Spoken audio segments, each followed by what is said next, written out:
Hello everyone, welcome to the e-learning platform of SPCC, Sapan Parik Commerce Classes. I, Professor Amit Bhuta, going to take you through this wonderful experience of e-learning platform launched by SPCC. आप लोगों को ऐसा लग रहा था कि lockdown आ गया, parents को टेंशन बढ़ गई, कैसे होगा, क्या होगा एजुकेशन का, कोई वांदा नहीं. हमने एक जरिया ढूंढ लिया ना आप तक पहुंचने का. हमने ये जो प्लेटफॉर्म लॉन्च किया है उससे हम आपके घर पे पहुंच गए हैं. आप हमको हमारे रिकॉर्डेड लेक्चर्स को देख सकते हैं और वही फील और वही एहसास आपको मिलेगा जो आपको क्लासरूम में मिलता है. So let me take you through this wonderful journey. Let's start with e learning platform. अभी ये जो ई लर्निंग प्लेटफॉर्म हमने जो लॉन्च किया है उसके बारे में थोड़ा सा हम बता दें. इसमें आपको subject wise, topic wise detailed explanation मिलेगा. अभी एक्सप्लेनेशन कंसेप्ट्स पे होंगे. कंसेप्ट्स खत्म होने के बाद उसी कंसेप्ट्स के बेस्ड हम सम्स लेंगे from simple level to difficult level, so that you understand the concept very well. So the first will be the detailed video on the concepts explanation. Then you have all the solutions based on that particular concept from basic, that is simple level, to expert level, that is difficult level. अब ये आपने concept समझा कि नहीं, आपको ये video समझ में आया या आप फोकस थे सुनने में, वर यू पेइंग अटेंशन, ये हमको कैसे मालूम पड़ेगा? We will immediately take a test. So हम एक टेस्ट भी देंगे आपको only on this concept. So I will come to know, आपको समझ में आएगा कि आपको कितना समझ में आया नहीं आया. और आप जब वो टेस्ट लेंगे, it will be mostly MCQ based test, और immediately after flash of seconds once you submit, you will get the report. कितने राइट है कितने रॉन्ग है हमको भी मालूम पड़ेगा, हमारे डैशबोर्ड पे आपको भी मालूम पड़ेगा. So this will all help us to understand कि how effective this is, and I believe me आपको वो बहुत ज्यादा इफेक्टिव लगेगा. So let's move further. ये नंबर आपके स्क्रीन पे फ्लैश हो रहा है, वो नंबर पे आप कांटेक्ट करिए हमको. Please contact us on this number for any further details and any further queries. We will be ready to help you with all your queries. So now we are starting with today's video is going to be your Math 1 video. I'm going to take up Math 1 for this e-learning platform.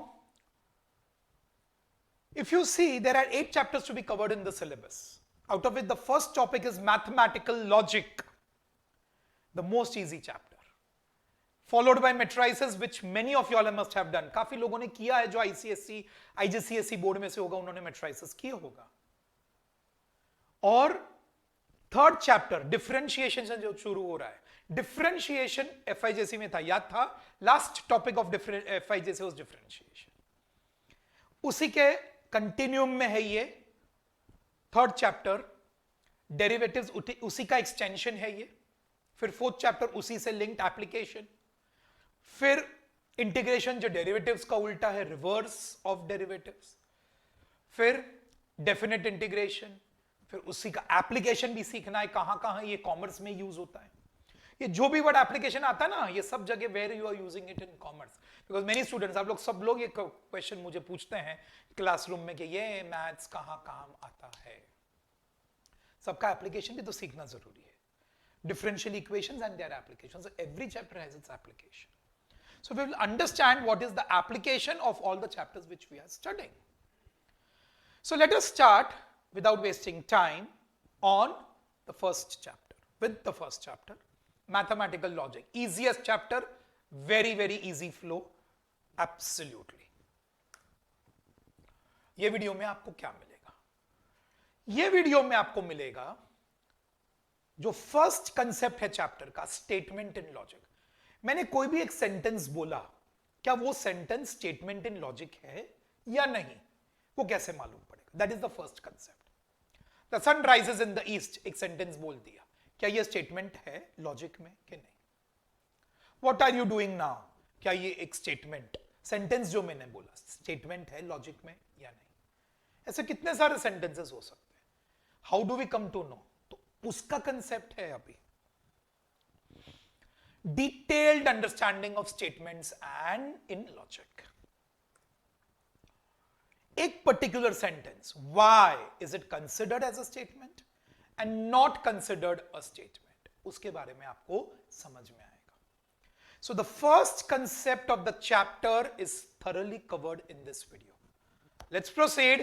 आगे बढ़ते हैं. Statements in logic. Any sentence which is declarative or assertive is a statement in logic. कोई भी statement जो declare करता है या assert करता है, information देता है, is called as a statement in logic, provided it is either true or false. Means आप डिसाइड कर सकते हो कि वो सेंटेंस ट्रू है या फॉल्स है. ऐसा नहीं होना चाहिए कि आप उसको डिसाइड ही नहीं कर पाओ कि वो ट्रू है या फॉल्स है. So first of all, again I repeat, any sentence which is declarative और assertive is a statement in logic. Now don't get confused with assertive and affirmative. जरूरी नहीं है कि हर एक डिक्लेरेटिव सेंटेंस या असर्टिव सेंटेंस पॉजिटिव ही होना चाहिए. It can be negative words with some negative words also. Correct? So assertive और डिक्लेरेटिव का मतलब it is just giving you some information, but you should be able to decide कि वो true है या फॉल्स है. So I hope everyone is very clear that we have very clearly specified that assertive does not mean only affirmative. It can have some negative words also. So the sentence can be negative, but at the same time it is an assertive sentence. Let us start. The sun rises in the east. ये आपको information देता है. सूरज, सन, always east में ही rise होता है. So this is what we've been studying, and this is a universal truth. Immediately आप मुझे बोलोगे ये true statement. You can easily decide. Logic में ट्रू स्टेटमेंट को कैपिटल टी से डिनोट किया जाता है. सो ये तो आप इजीली बोल पाओगे, ये ट्रू स्टेटमेंट है. एक और एक एग्जांपल, 2 + 2 = 5. इमीडिएटली हंसोगे मेरे पे ये मैथ्स टीचर क्या पढ़ा रहा है. आप मुझे बता दोगे फॉल्स स्टेटमेंट है because this is capital F, which is denoted by capital F. So आपने at least you are able to decide कि भाई ये ट्रू है या फॉल्स है. Both are declarative sentences. The sun rises in the east, 2 + 2 = 5. Both are assertive sentences. और आप decide कर सकते हो कि क्या ट्रू है क्या फॉल्स है. Let's proceed. Nagpur is the capital of Maharashtra.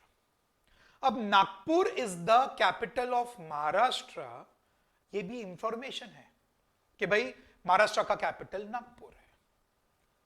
लेकिन आप सब मुझे वापस बोलोगे कि false, because we know the answer, Mumbai is the capital of Maharashtra.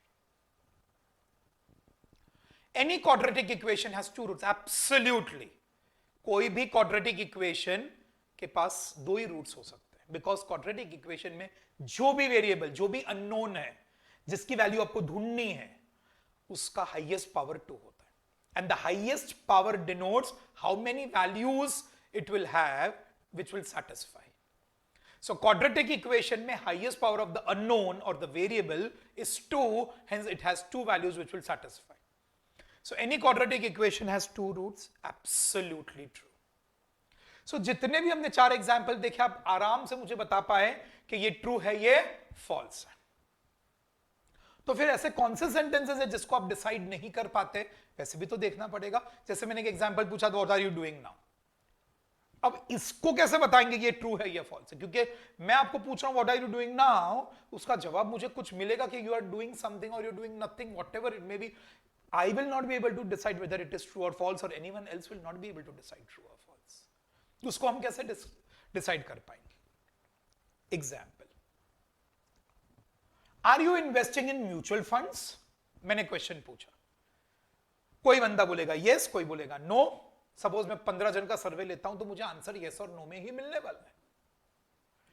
What about true और false? Nothing, you can not say anything. कोई बंदा यस भी बोलेगा तो भी मैं ट्रू नहीं बोल सकता, कोई बंदा नो बोलेगा तो भी मैं फॉल्स नहीं बोल पाऊं. सो इसको हम डिसाइड ही नहीं कर पा रहे कि whether it's is a statement in logic और not. Harry Potter is an amazing movie series. Now ये हैरी पॉटर की जो सीरीज है मेरे लिए बहुत अमेजिंग, बहुत ज्यादा amazing. But is it true for you also? No. It may be true for someone else, it not may be true for someone else. So आपके लिए डिसीजन लेना डिफिकल्ट है कि ये अमेजिंग है कि नहीं. काफी जनों ने तो देखे भी नहीं होंगे. तो हाउ वी डिसाइड? कोई बोलेगा नहीं it's not an amazing thing. Okay, उसका ओपिनियन है. हम कैसे उसको डिसाइड करेंगे ये ट्रू या फॉल्स है? Absolutely not possible. Go to hell एक स्टेटमेंट हम बहुत यूज करते हैं. अब इसको कैसे डिसाइड करेंगे ट्रू और फॉल्स? नथिंग. देयर इज एक स्टेटमेंट डाला है, ये किसी ने गुस्से में बोला है किसी को, तो इसको हम बोल ही नहीं पाएंगे true. There is nothing true और फॉल्स अबाउट दिस स्टेटमेंट. तो ये सब सेंटेंसेस का क्या, ये भी सेंटेंसेस है, तो इनका क्या? Are they considered as statements in logic? Let us proceed. All these above examples are not statements in logic. No, a strict no. Why? Because it cannot be decided whether they are true or false. आप बोल ही नहीं पाओगे. Starting में definition में मैंने आपको बता दिया था कि कोई भी सेंटेंस को स्टेटमेंट इन लॉजिक तभी बता पाओगे when you can decide if it is true or false. जब आप डिसाइड ही नहीं कर पाओगे then they are not considered as statements in logic. तो अगर आप ध्यान से देखो कैसे टाइप के सेंटेंसेस थे. Suppose I go to the previous slide. Are you investing in mutual funds? Ending in question mark. Harry Potter is an amazing movie. Ending in exclamatory mark. Go to hell. Now let's come to this slide. ये कौन से sentences थे? Interrogative sentences ending in question mark. Exclamatory sentences ending in exclamation mark. Imperative sentences giving order to someone. Go to hell. Get out. Stand up on the last bench. Do your homework 10 times. Ordering statements. Request, please do this. Kindly go and get this. Whatever. Request. ये सब sentences जिस पे हम decision नहीं ले सकते ये true या false are not considered statements in logic. So you have to understand this. So sentence दिया है आपको एग्जाम में, पीछे question mark आया, blind लिख दो, not a statement in logic. Sentence आया, पीछे exclamation mark आया, या किधर भी starting of the word के बाद exclamation आया, exclamation पूरे sentence में आया, not a sentence in logic, not a statement in logic. Imperative है, आपको लगता है वो order दे रहा है या किसी को request statement है या ordering statement है, it's not a statement in logic. So again then the question comes, which are the statements in logic which are declarative or assertive? It can be either affirmative or it can be negative. Now take one more example. Ram is intelligent. Ram is intelligent. So first question आप मुझे पूछोगे राम कौन है भाई? I'm not talking about Lord Ram. तो ये राम कौन है? वो ये क्वेश्चन मार्क है. तो फिर राम कौन है हमको नहीं मालूम, इंटेलिजेंट के बारे में तो बात ही बात अलग है. और अगर हमको मालूम भी है राम कौन है, सपोज क्लास में आपके साथ जो बच्चे पढ़ते हैं उसके बारे में अगर आपको कुछ मालूम है, लेकिन मेरे लिए इंटेलिजेंस का मतलब अलग, आपके लिए इंटेलिजेंस का मतलब अलग. आप किसी को लेबल कर सकते हो इंटेलिजेंट, जरूरी मैं भी उसी को बंदे को इंटेलिजेंट लेबल करूं? नहीं. Everyone will have a different way of understanding what intelligence is. ये एक अलग तरीका है इंटेलिजेंस को मापने का. सबके लिए अलग अलग तरीका होता है मापने का. So how will you decide? So for some it may be true and for some it may be false. Some may not be able to give you the answer for this. X plus 3 less than 8. अब ये sentence में ना तो x की value दी है. अगर x की value 2 लेता हूं तो 2 plus 3 क्या होता है? 5. 5 is less than 8. True, the statement becomes true immediately. But अगर x की वैल्यू में 5 लेता हूं तो 5 plus 3 8 is equal to 8. Less than तो 8 होगा नहीं. then the statement becomes false immediately. तो मैं क्या गिनूं? ट्रू भी है कि? so for some values of x it is true, for some values of x it is false. So this statement is such a statement that it can be true and false simultaneously. True for some values, false for some values. तो फिर क्या लेने का? जब आप decide नहीं कर पा रहे हो कि ओनली ट्रू या ओनली फॉल्स, जो सेंटेंसेस ट्रू और फॉल्स दोनों हो सकते हैं उनको भी हमने एक्सक्लूड कर दिया है. These sentences cannot be considered as statements in logic. All these sentences are called as above open sentences.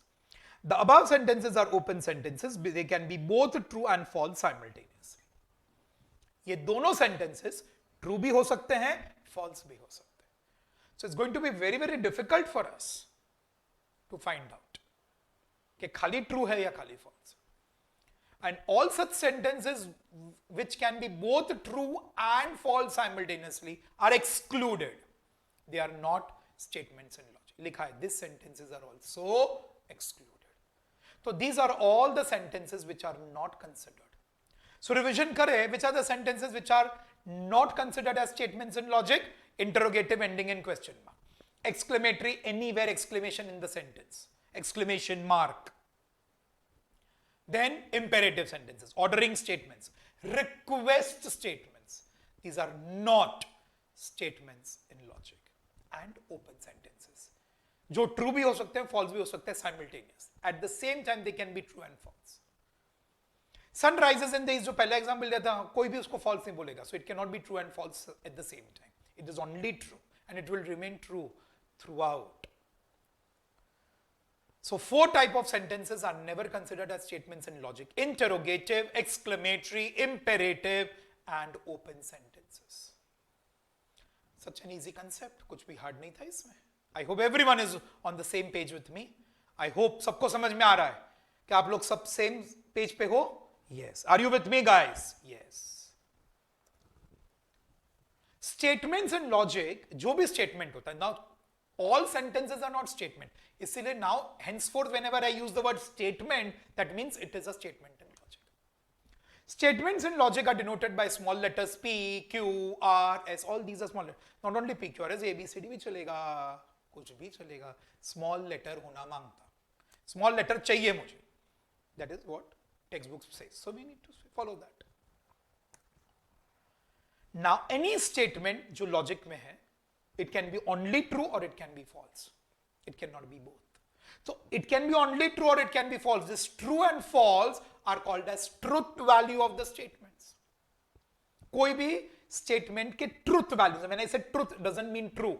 Truth values means it can be either true or it can be false. So true and false both are called as truth values. So easy. So very fast. All declarative assertive sentences which are either true or false are said to be statements in logic. Interrogative sentences, exclamatory sentences, imperative sentences, and open sentences are not considered statements in logic. Statements in logic are denoted by small letters, and the sentence statement which is true or false are called as truth values of a statement. First concept is over. Such an easy thing. I hope everyone must have understood this. So tell me, कितना easy था? I hope you must have got the same feel as you have studied in classes. So same way, we are going to offer all these courses for all these grades. FIJC, SYJC, FIJC, SYJC combo, TY BCom, TY BAF, and all their prices are flashed. Please do get back to us immediately after seeing this video so that we can give you all the enquiries and details further. I hope everyone understood this. But do not forget to take the test. Do not forget to take the test and see you in the next video. Before you go into the next video, before I upload this, you have to take the test so you'll understand कि मैंने जो ये concept पढ़ाया आपको समझ में आया कि नहीं आया. God bless you, everyone. Enjoy the e-learning process. Happy learning. With this note, I stop my lecture. Thank you very much. Bye-bye.